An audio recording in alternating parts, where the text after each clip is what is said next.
Manifestation is driven by imagination, intent, and passion. In our culture, all three have been distorted and disabled by modern media and exploitation. Re-engage your imagination and your passion by entering into the world of paranormal romance. Kahir O'Donnell takes her readers on an exciting journey into the endless possibilities of loving, passionate, and mutually respectful male-female relationship. Her latest book, The Long Dark Night, features special ops adventure, a daring rescue, a psychic woman from the stars, and a special agent that will die to protect her. The Long Dark Night by Kahira O'Donnell is now available at kahiraodonnell.com or amazon.com.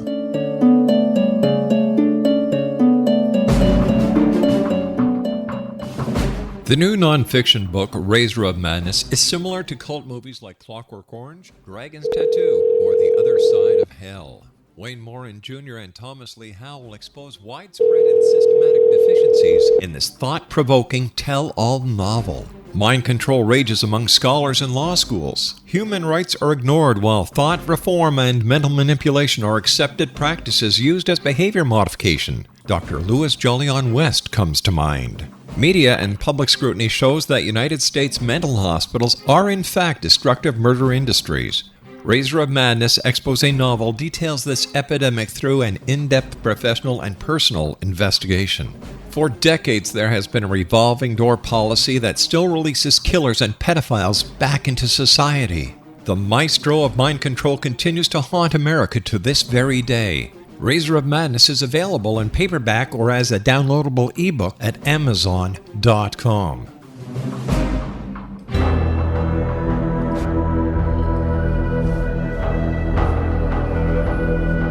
The ability to access the knowledge of the universe is much easier for us to access than we may believe. Brad Johnson, conscious matrix communicator, is one of these unique individuals who is able to access a strong connection to the universal mind. Through his connection, Brad has assisted thousands of clients from all over the world through natural intuitive assistance. The intuitive information received is vast, covering a wide range of subjects. Brad's innate ability includes being able to access one's own universal matrix to help them realize their potential to create a life of profound greatness. One-on-one private sessions with Brad Johnson are available to anyone from around the world. Brad is also a proficiently trained psychic, Akashic Records reader, an online spiritual teacher, founder of his own unique and powerful healing system, Body Regeneration Healing, as well as a professional conscious channeler in communication with his own higher self-consciousness known as Adronis. For more information or to book a service appointment with Brad Johnson, visit his website at www.consciousmatrix.com. That's www.consciousmatrix.com.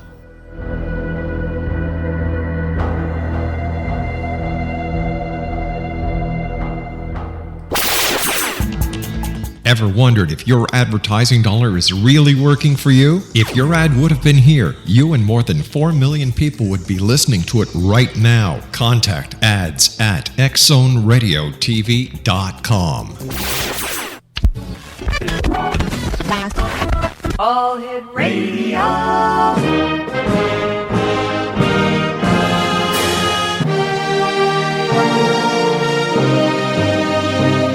Welcome to the X Zone, a place where fact is fiction and fiction is reality.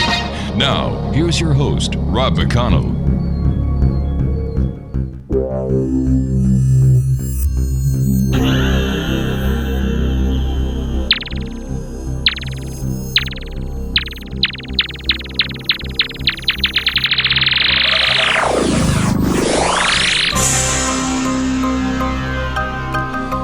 Welcome back, everyone. This is the X Zone. I am Rob McConnell. We're coming to you from our broadcast center in Hamilton, Ontario, Canada, and around the world on the X Zone Broadcast Network. Worldwide, toll free 800-610-7035. Email xzone@xzoneradiotv.com. On all social media sites, X Zone Radio TV. And you can listen to the X Zone live from Monday through Friday, 8 p.m. until midnight. And before and after that, we have refeeds of our best shows that we've done over the past 20-some odd years, free. That's right, free at www.xzoneradiotv.com. My guest this hour is Benjamin Bernstein. Benjamin hosts iTunes' #1 astrology podcast, This Week in Astrology.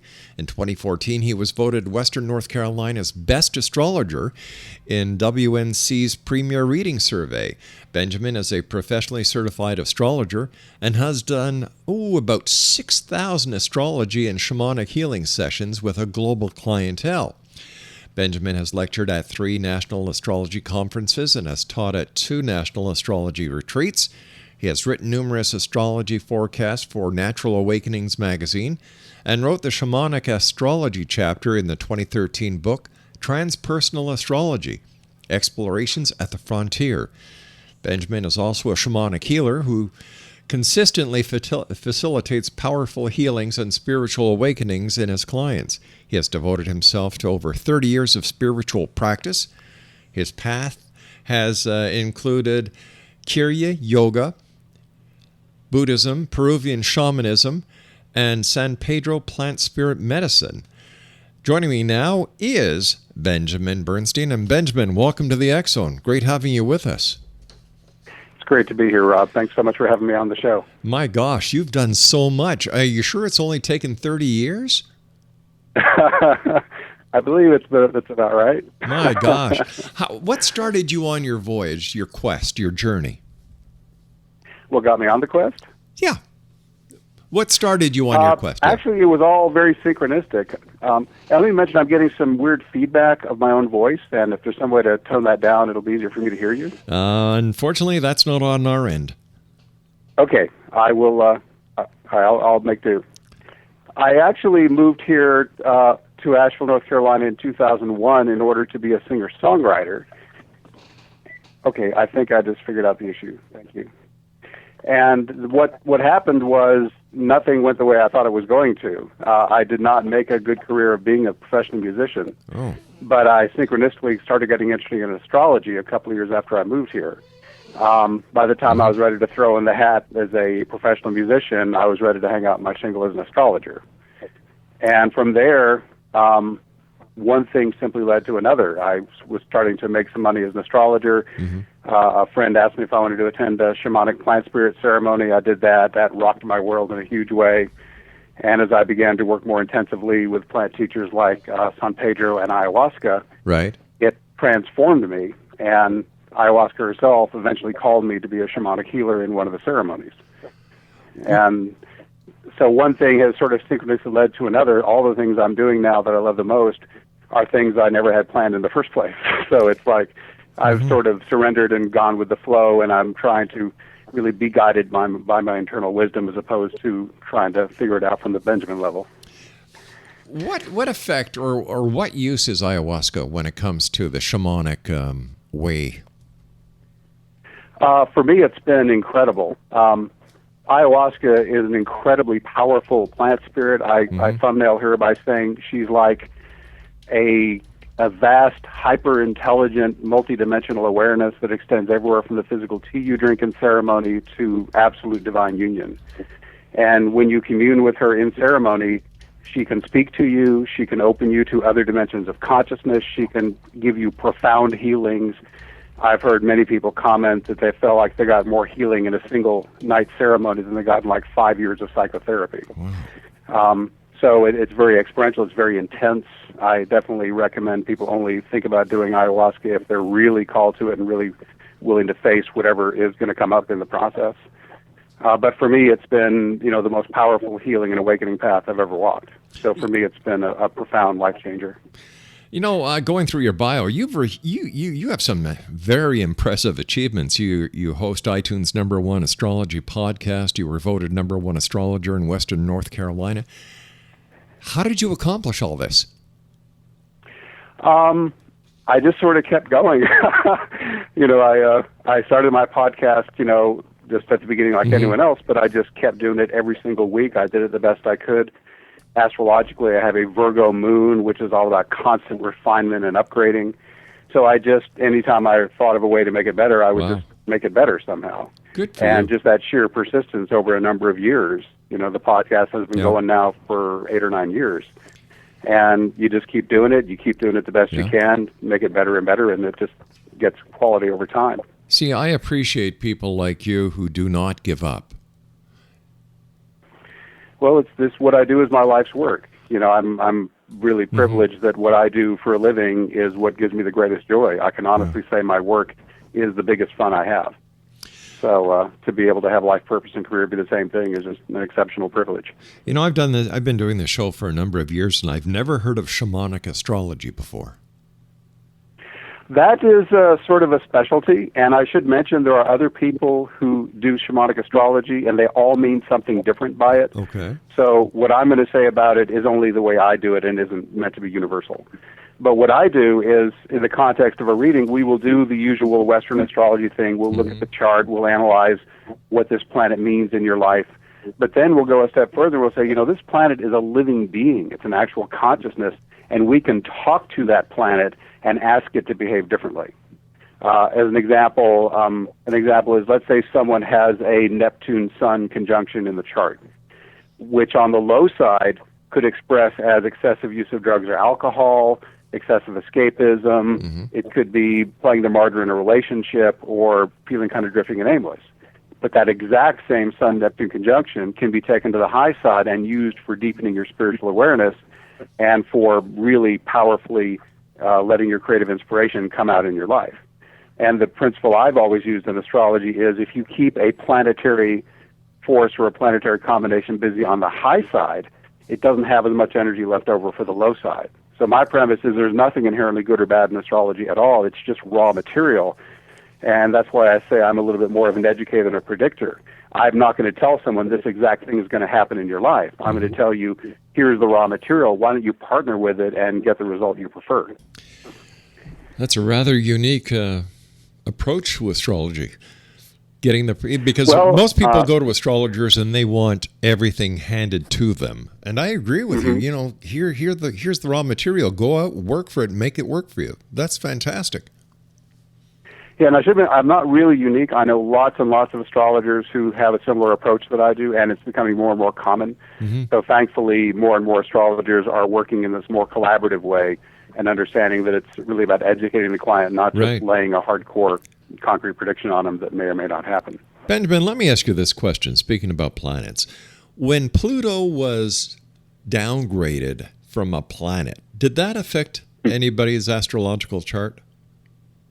Nah, it just pissed Pluto off. I love that. No, it made no difference in the interpretation. No, Pluto's been observed for many decades now in astrological charts. It works a certain way, and if the astronomical union wants to change its classification, it has not in any way changed its functioning as an astrological force. Let me ask you this follow-up question then. If Pluto has been used as an astrological object for how many years in charts? Well, it was discovered around 1930, Yeah. So we've got about 85 years of experience interpreting Pluto now. So what happened before Pluto was discovered? Well, we work with the planets we have. For most of astrology's history, we used just the planets out through Saturn because they were the only ones we knew about. Right. And then around the time of the American Revolution, all of a sudden we get telescopes that can see further, and oh my God, there's this planet Uranus. And what does that mean? And then Neptune was discovered after that, and then Pluto.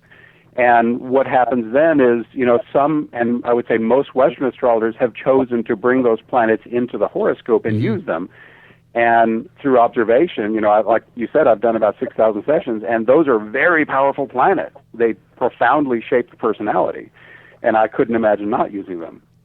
There are still some astrologers who do not use them, like, Vedic astrologers traditionally only use the planets through Saturn, for example, and they do very good work with the system they have. I respect all the astrological systems because they're all based on many, centuries of observation, usually millennia. Right. And they've been watching the sky enough and watching the effects that their system is going to work, whether it's Mayan or Chinese or Vedic or Western. But I have observed the outer planets to be extremely powerful, and that's why I pay a lot of attention to them in the natal chart and in the transiting charts as well, when they're moving around and affecting things. What is the I hope I answered your question. Yes, you did. Yes, you did. What is the origin of astrology? Every indigenous culture on the planet has had some form of astrology, and there are hundreds, if not thousands, of varieties of it. Most of them not very well known. But astrology is simply, before there was TV and artificial light, what did people do at night? They looked up at the sky, and they noticed that they identified, in astrology, planet simply means wanderer.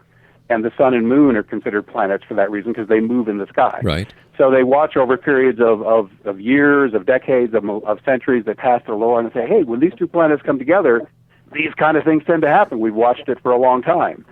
So basically it's sky observation, observing correlations between the planetary patterns and what happens in the world. And each culture, with its own unique perspective, creates a scheme out of that gives meaning to those movements. The one phrase that I've been taught by many astrologers over the years doing radio is, when something goes wrong, they'll say, Mercury's in retrograde. That's funny. Even people who don't believe in astrology seem to believe in Mercury retrograde somehow. And, that it's easy to throw that off there, but Mercury retrograde isn't a bad thing either. It is true because of what Mercury represents. For example, it represents transportation, is one of its core meanings. So when it's going backwards, travel plans can get messed up a little bit. Mercury is about communication, and therefore that affects computers and the things we now use to communicate. So often technology and travel do get a little glitchy during a Mercury retrograde. But we have to remember what Mercury retrograde is good for is reflection. Thinking, being more contemplative, interior, talking less, listening and thinking more. Right. And if you use Mercury retrograde for its intended use, then you can have a great time with it. By the way, Mercury retrograde is also a fantastic time to make repairs or, complete projects that were already begun. Now, how in the way you do astrology, are there still the 12 houses like Taurus, Capricorn, and the others?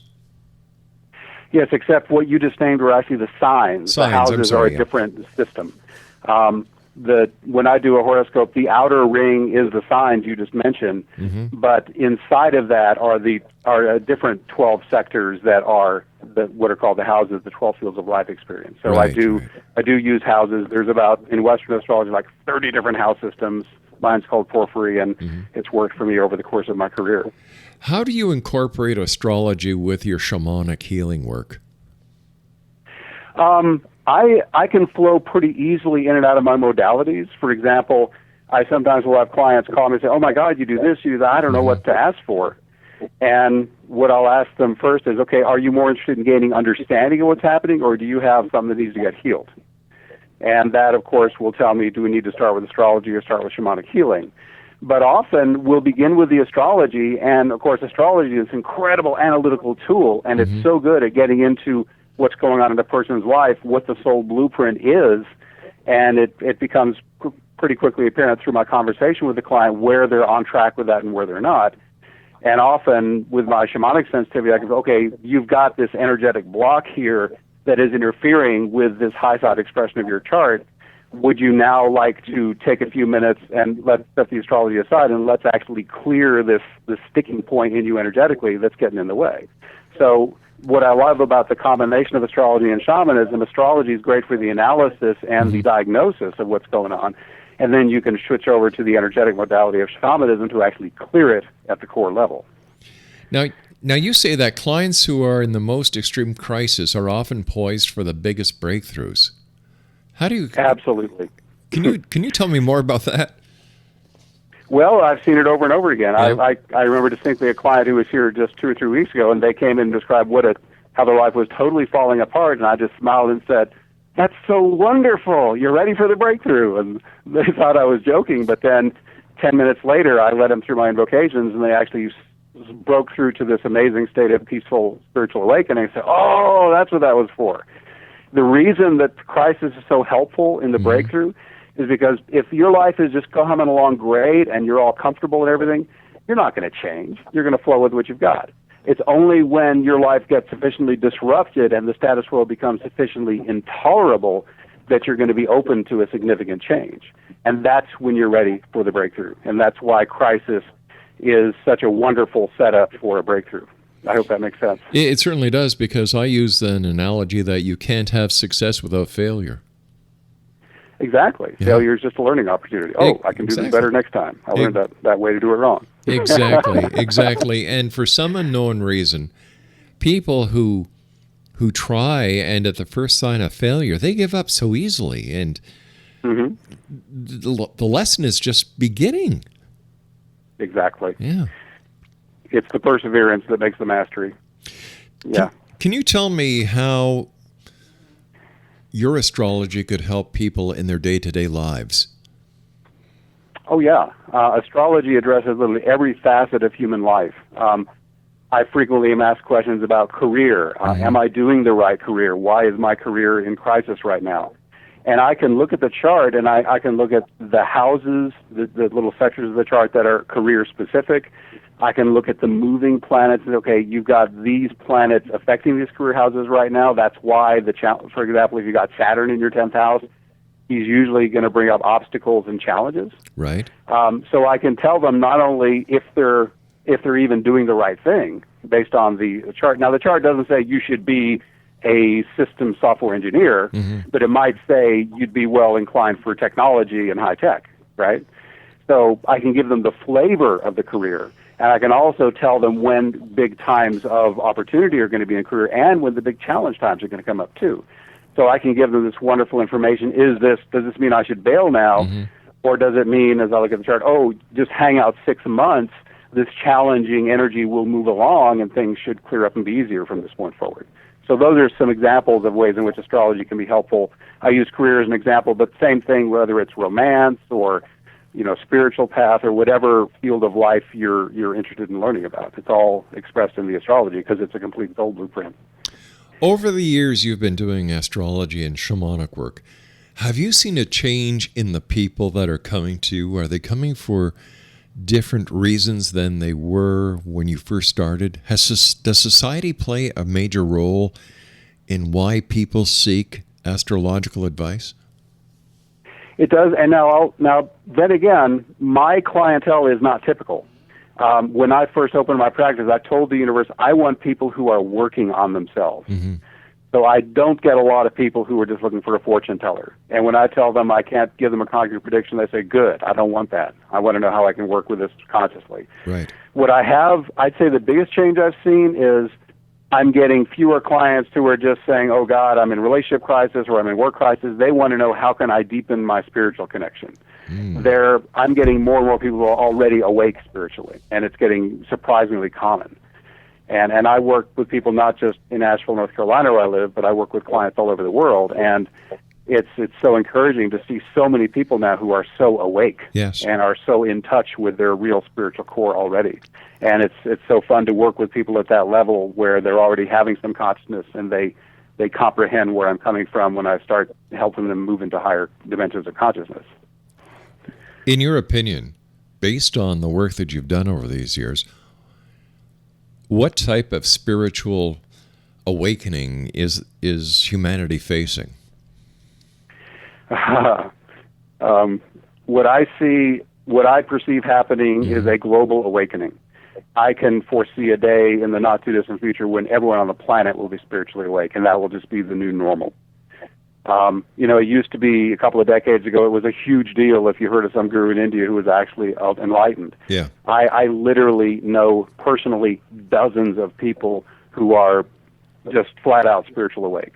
And it's not a big deal. And what I perceive happening is we're coming out of about 5,000 years of, hierarchy, masculine dominated dark age. And the feminine is rebalancing itself. It's not going to be feminine dominated, but we're going to rebalance the masculine and feminine again, which is happening already. And all the crisis that's crazy on the planet right now, I think a lot of it's to do with the fact that we've got a Uranus-Pluto square going, just like we had them together in the 60s. And so it's a time of tumult astrologically anyway. But I also know that in order for the light to fully penetrate everything, it's got to purge all the darkness. It's like the zits have to be popped. So we see all these, crises and really difficult situations coming up on the planet, but it's all coming up to be cleared. It doesn't mean it's just going to go on forever. It's like the last vestiges of the darkness are now being exposed and purified through playing themselves out. But I have no doubt in my mind that the light is already triumphant, and that it's just a matter of time before more and more people come to this peaceful state in themselves. And once you're peaceful inside, you have no desire to create anything other than peace in the world around you. Do you think that this new spiritual awakening will have any major effect on the established religious philosophies? Yes, it already is, actually. I'm encountering more people who are like, mainstream Christians and such, who are really more open to the idea of the Christ consciousness in themselves, for example, and not just looking to an external force to save them. I believe the mainstream religions will sort of modify if you look at the real teachings of all the spirit teachers, whether it's Muhammad or Jesus or Buddha or the Vedic religions, it's all about the peace inside you anyway. It's just gotten distorted sometimes as the structures go up around them, and the human desire for power and control sort of dominates and overshadows the original message. But all these religions are now becoming more cognizant of the truth of the original teacher, and I do see the religions slowly, and sometimes not so slowly, re-embracing the core message of unity that's really at the core of them all anyway. Is it possible that the established philosophies have outlived their purpose, and that in order to progress to the next step of our spiritual evolution, we must say goodbye to the old and welcome in the new? I think that's a constant process. Absolutely. They don't all have to be. You don't always have to throw out the baby with the bathwater. I love Ken Wilber's idea that even with someone who seems completely abhorrent and just demonic, they're still a little bit right about something. Yeah. So I believe the truth in anything you look at. Right. And I believe that some philosophies that are clearly really out of step with the new reality will just fall away and fade out. And others that have enough of that new reality in them will be able to transform and adapt to embrace it. If you look at the history of religion across the world anyway, over its development in mankind, religion is never static. It always evolves. It's always transformed by the culture it encounters, and it never stays static. So religion will continue, as it's always done, to evolve, to transform, to adapt to the new higher vibration realities that are coming in. All right, Benjamin, please stand by. You and I have to take our commercial set at the bottom of the hour. Exonation Benjamin Bernstein is our special guest. www.astroshaman.com. That's www.astroshaman.com. And we'll be back after these messages from our dear sponsors as we continue here in the X-Zone from our broadcast center in Hamilton, Ontario, Canada, and around the world on the X-Zone Broadcast Network. Don't go away.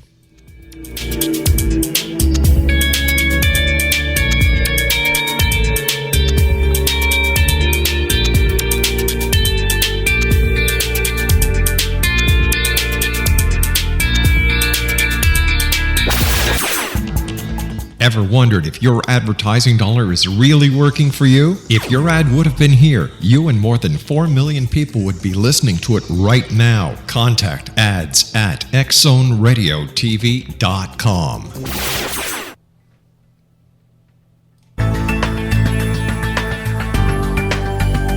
Do you think you have energy problems in your home? Do you feel better when you're away than when you're home? Joey Korn is a global leader in the world of dowsing who specializes in personal energy clearing and space clearing. He can help you create an ideal energy environment in your home no matter where you live in the world. Learn about his remote spiritual house cleaning services and much more at www.dowsers.com. You can get Joey's book, Dowsing, A Path to Enlightenment, as well as other dowsing books and tools, Kabbalah books, and Walter Russell books. Joey's work is really amazing. Go to dowsers.com right now. That's DOWSERS.com or call 1-877-DOWSING. That's 1-877-369-7464.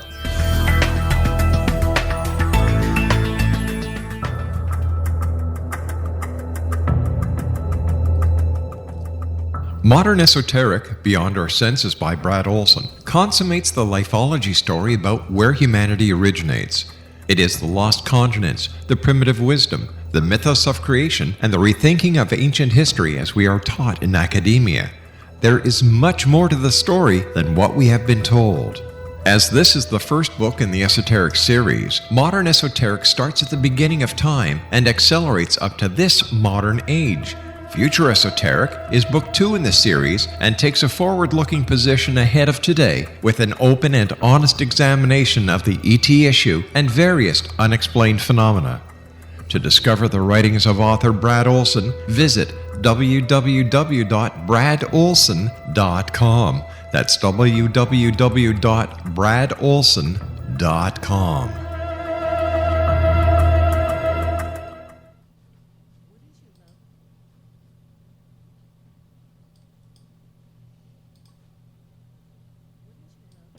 Secret to everything? Well then, meet Dr. Kimberly McGeorge and her cutting-edge breakthrough knowledge that combines science with possibility. Dr. Kimberly brings real-life answers and healing to those open to alternative solutions. She teaches solution-based programs and classes that will change all areas of your life forever. Specializing in conscious creation, intuitive readings, and energy medicine, you can rapidly shift health, relationships, business, and money in abundance challenges quickly. Receive her best-selling book, Secret to Everything, at no cost by going to secrettoeverything.com/X-Zone. That's right, transformation can start now. Just go to secrettoeverything.com/X-Zone and receive Dr. Kimberly's book for free. One Florida drug dealer made a serious mistake when he dared peddle his poisons on the schoolyard of Robert W. Morgan's preteen daughter. Morgan, a budding film director, tracked him to his hidden Everglades lair where his meth lab mysteriously blew sky high. When Morgan's demands to police to make grammar school playgrounds safer from drugs were ignored, he sought the counsel of CIA operative Frank Sturgis. Again, he was warned to give up what was becoming an obsession. Instead, Robert used his reputation as a filmmaker to infiltrate the mafia by stroking their egos and offering to make films for them offshore so they could import them as foreign product without paying taxes. When they agreed to build him a studio in Panama, Robert called the DEA and FBI and offered to work undercover. In time, their combined efforts revealed how the mob was secretly laundering billions of dollars through the Vatican Bank in Rome before returning to the States as foreign investments. Now read Morgan's story, Citizen Spy, Vatican Cover-Up, The Mob, Money Laundering, and Murder, available at Amazon.com, BN.com, and Borders.com.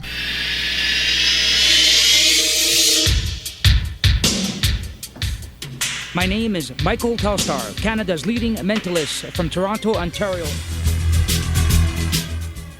Hi, my name is Splenda, and you're listening to my dad, Rob McConnell, on the X-Zone.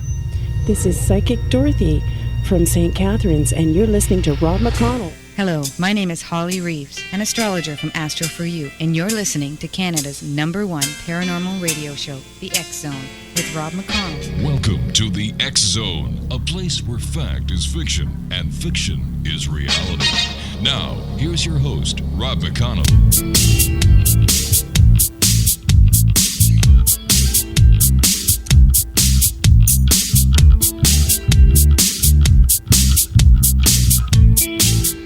Welcome back, everyone. My name is Rob McConnell. This is the X-Zone. We're coming to you from our broadcast center in Hamilton, Ontario, Canada. My guest this hour is Benjamin Bernstein. He is an astrologer. He is a shaman, and his website is www.astroshaman.com. Benjamin, thanks so much for being with us. Great talking to you. If we could we go to the deep jungles where you actually took this what is it, a herb? Is it a mixture? Well, ayahuasca is actually a combination of two plants. It's the vine is called ayahuasca, and it's combined with a leaf called chacruna. Mm-hmm. And chacruna contains DMT, which is a naturally psychoactive substance. The human body actually makes it itself during times of extreme crisis like birth, death, childbirth, etc. Right. But the problem with DMT is if you just ingest it alone, the body will neutralize it within seconds. What the ayahuasca vine does is it acts as an MAO inhibitor and allows the DMT to remain active for hours and hours. And thus, when you do an ayahuasca ceremony, you'll be under the influence very strongly for 5 to 6 hours, and then it just slowly fades over the hours after that. So that's a little bit about the chemistry of it. During one of these ceremonies, what do you go through? What is the physiological changes that goes through your body? It's always different. The thing about, I've done ayahuasca ceremonies about 75 times. Wow. And it's never, ever been the same twice. Again, as I mentioned earlier, you're working not just with a chemical, you are literally working with a conscious being that is ayahuasca, who exists in the inner world, and drinking the tea brings you into communion with her. And basically, the first time you drink her, she knows everything about you. The first time I drank, I could feel the medicine moving through every bit of my body, kind of scoping me out and learning about me. And from then on, I've had some ceremonies that were very somatically challenging, where the body like your somatic intensity gets turned up to 11 on a scale of 10. I've had ceremonies that were the most incredible ecstatic bliss I've ever experienced in my life. I've had ceremonies that were so challenging because I was facing such massively difficult inner material that it was really arduous to get through. I can remember ceremonies in the jungle where after an hour I was just exhausted. I had nothing left, and I just sort of had to just sit there with nothing left in me and let the plant spirit and the shaman do what had to be done for me. So it's a very wide range, and sometimes it's some of that all mixed together in the same ceremony. It's definitely not a recreational experience. This is very serious medicine. It is medicine for healing. It's medicine for awakening. Why 75 times? Because I keep getting benefit. I have a very practical astrology chart, lots of Capricorn, lots of Virgo. If something isn't benefiting me, I'm not going to keep doing it. It's certainly not because it's addictive, because it's anything but. There's times when it takes every ounce of will you have to force yourself to drink it again because the last ceremony was so challenging. But what I've observed over time is that the reason I started working with plant spirit medicine was because I had been following spiritual paths for decades and had never really been able to experience my divinity, which we all have. It's our birthright. And nothing I was doing as an ego-based practice was getting me there. And all of a sudden I discovered if I take San Pedro or ayahuasca, me drinking that is giving the plant spirit permission to punch me through to these other levels, and I'm going to go there whether I want to or not. When you're drinking a powerful brew, if it's a very powerful medicine, you're going to move into those states, and there is nothing you can do to resist the process. You're on the roller coaster, you strap it, and you go. So I needed that kind of dynamite cap to bust me through the places where my need for control at the somatic level would not let me go voluntarily. Now, over time, I got to where I became more comfortable in those levels, and now I walk around every day in what would have passed for a radical altered state a few years ago. But over time, the beautiful thing about ayahuasca is the states of bliss and ecstasy and flow that I used to only get to in a ceremony are my daily reality now. So the long-term effects do lock in over time. And the weird thing about it is each time I do ceremony, I need less. They say they're shamans who have done a lot of ceremonies. All they have to do is sniff the bottle and they're back in the inner world. Wow. They don't have to drink the ayahuasca. And the shaman I work with is actually giving me less and less medicine each time I drink now, and the effects are still very strong. What is the inner world like? The what like? The inner world. Oh, sadly, it's actually beyond verbal description, but there's a great spiritual teacher named Adyashanti. So I'm about to describe awakening, which cannot be described, so I know I'm going to fail, but I'll fail as well as I can. So I proceed in that spirit. The inner worlds make you realize the physical reality most people think is one grain of sand on a beach miles long. Wow. There are more dimensions in the inner worlds than you can even be aware of. The universe goes into infinite dimensions infinitely.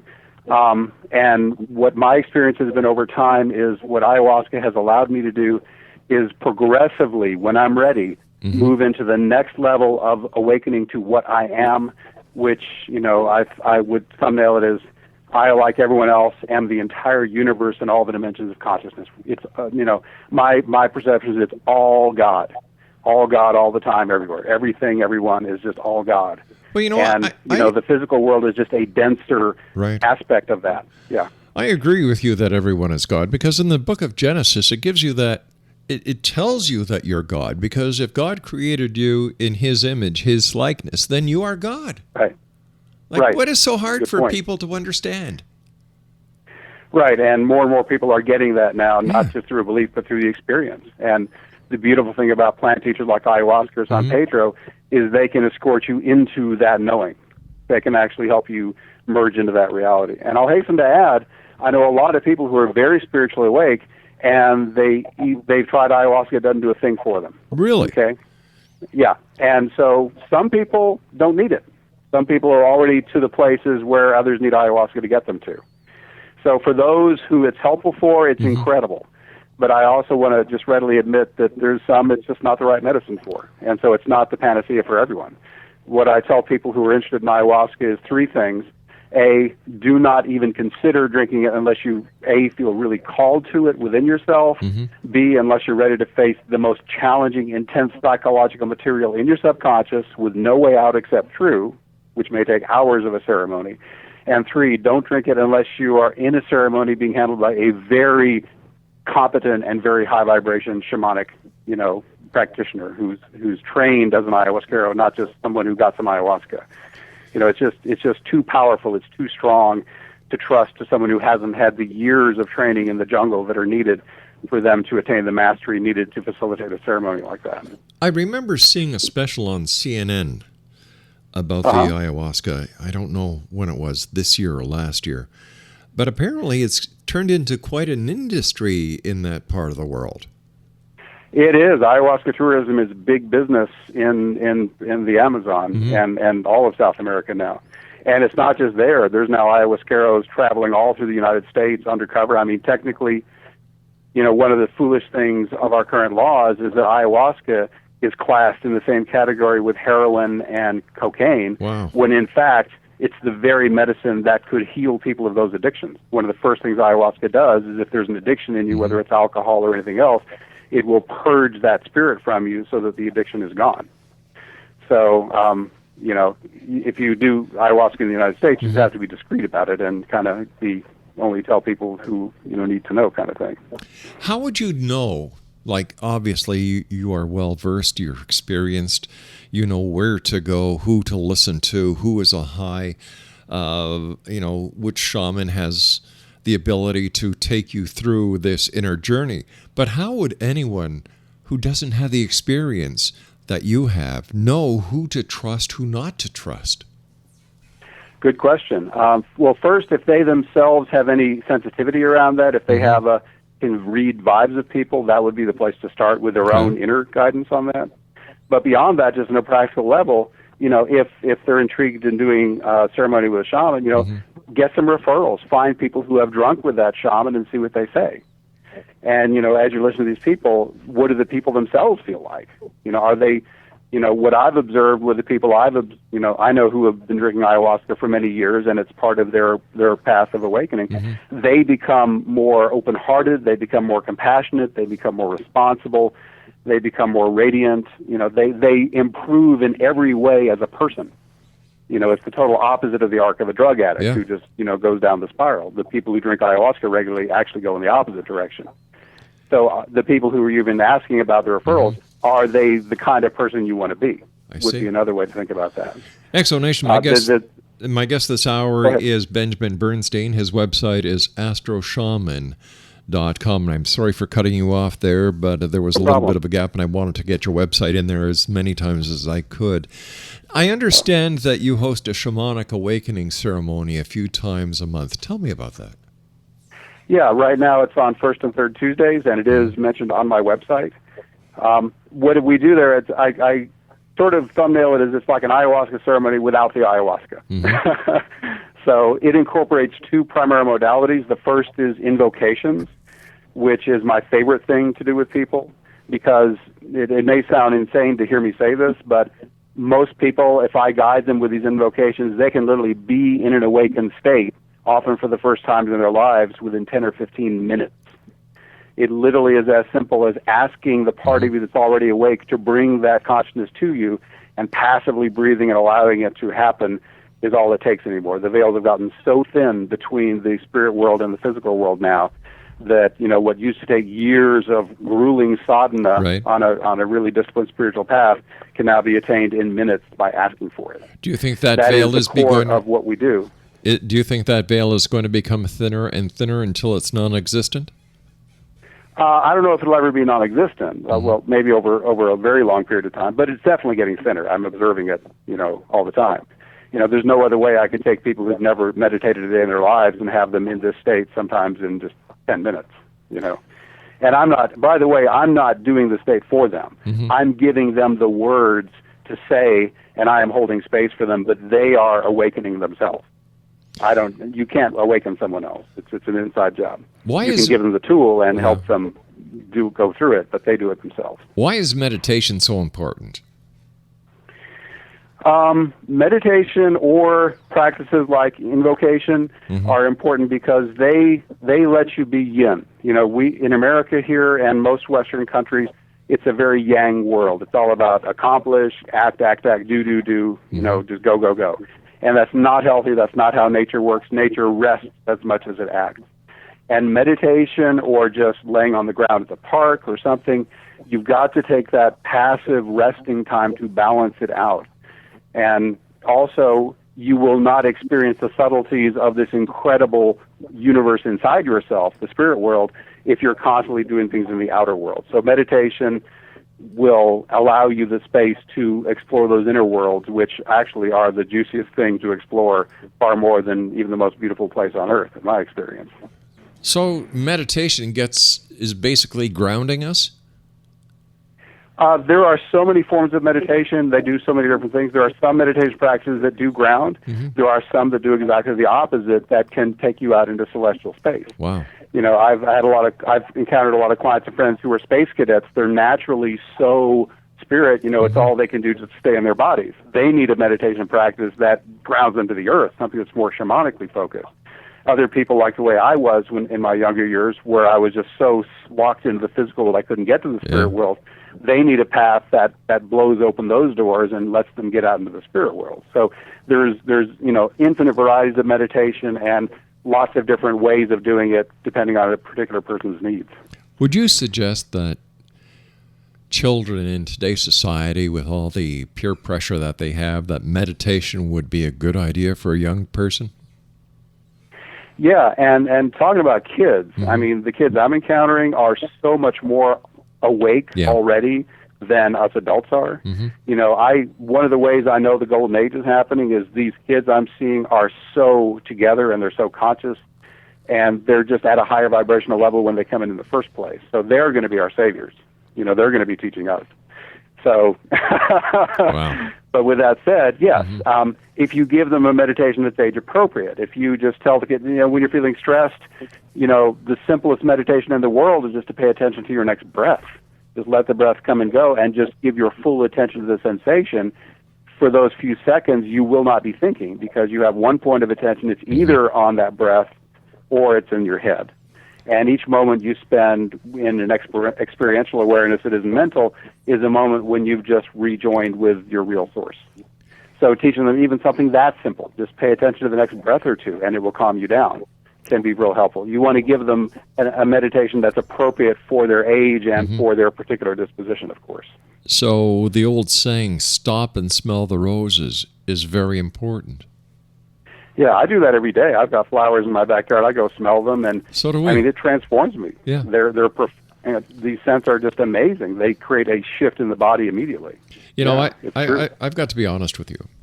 Before I started doing this show some 24 years ago, I used to listen to people and say, "All right, woo-hoo, you're out there." But over the years, I have learned so much, and I have a new appreciation for life. And I love having people like you on the show who share that, who want to help people, who want this to be a better world to live in. And I think that more and more people, like you said earlier, are having this awakening. Yes. And with as many guests as you have, you must be seeing evidence of it all over the place. I am. I truly am. Yeah. And I like you. I love my job. I get to speak to 4 of the most interesting people in the world each and every day, Monday through Friday. And the entire goal of this show, and I'm sure there's other show hosts who feel the same, is to make a positive difference in one life each night. That's beautiful. That's what it's all about, my friend, and that's why I'm so happy that you were with us tonight, and I want to thank you so much. Do me a favor, come back and speak with us again. I'd love to. Just let me know when a good time is. All right. Benjamin, nice knowing you, and keep the great work up, and I hope that you continue doing the great work you're doing, because I've got a funny feeling you, sir, are making a difference in many lives. Well, I'm doing the best I can. Thank That's you. all You can too. do. Benjamin, take care of yourself. Let our listeners know how they can find out more about you, as well as how they can participate in your shamanic ceremonies. Well, the best way for all that is just to go to astroshaman.com. That's AstroShaman.com. And everything I do is there. And if they want to learn more about this invocation technique, at the top of the homepage sidebar on the right, there's a little purple banner. It says Heal and Awaken Invocations. Click that. It'll take you to a page that has all that information for free. And, of course, I make my living doing astrology and shamanic healing and the awakening activation process and more. All that information is on the site as well. So if people are vibing with me, that's how they can go to learn more. Thank you very much for your time. Great meeting you, and I look forward to the next time you and I meet here in the X Zone. Until then, keep the great work up. Thank you. You too. Bye-bye now. X Zone Nation, my guest this hour has been Benjamin Bernstein. What a guy. www.astroshaman.com. That's www.astroshaman.com. I'll be back on the other side of the news at 6.5 minutes past the top of the hour as we continue here in the X Zone from our broadcast center in Hamilton, Ontario, Canada. The X Zone is a place where people dare to believe and dare to be heard. It's a place where fact is fiction and fiction is reality, and we come to you Monday through Friday from 8 p.m. Eastern until midnight, right here on the X Zone Broadcast Network. My name is Rob McConnell. I'll be back on the other side of the news. Don't go away.